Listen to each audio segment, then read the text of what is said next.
என்னையா செத்த 6க்கு 3 என்ன கொண்டு போகிற? காசு பணத்தை கொண்டு போகிறியா? சொல்லுங்க பார்க்கலாம். நீங்கள் கோடி கோடியாக கொள்ளையடிச்சு ஊழல் பண்ணி சேர்த்து அந்த காசை கொண்டு போக போகிறீங்களா? இல்லை காசில் தான் எரிக்க போகிறீங்களா? சந்தன கட்டையால் எரிக்கலாம், காசு இல்லை. காசு இல்லாத என்ன பண்ணுவீங்க? இல்லை புதைப்பாங்க. ஃபாரினில் கூட என்ன பண்ண நீளம் 6க்கு 3 அதே மாதிரி குத்த வச்சு வைக்கிறேன். இப்படிக்கிறான் சும்மா 2 அடி போகுது, இதுக்குள்ளே சொருங்க 3 அடிக்குள்ளே. ஸோ அதுக்கு கூட இடம் இல்லையே, அப்புறம் எதற்கு உங்களுக்கு காசு படம்? மக்களை வாழவி, மக்களை சிரிக்கவி, மக்களை சந்தோஷப்படுது. இதைத்தானே நீங்க சொல்லுது. ஒவ்வொரு மதத்திலையும் 4 ஏழைகளுக்கு உதவி பண்ணிப்பாரு.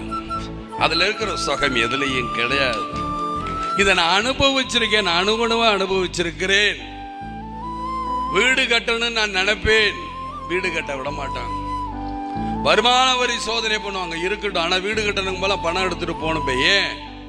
நான் நல்லா இருக்கணுங்கிறதுல என்னை நம்பி வரங்க நல்லா சாப்பிடணுங்கிறக்காக தான்.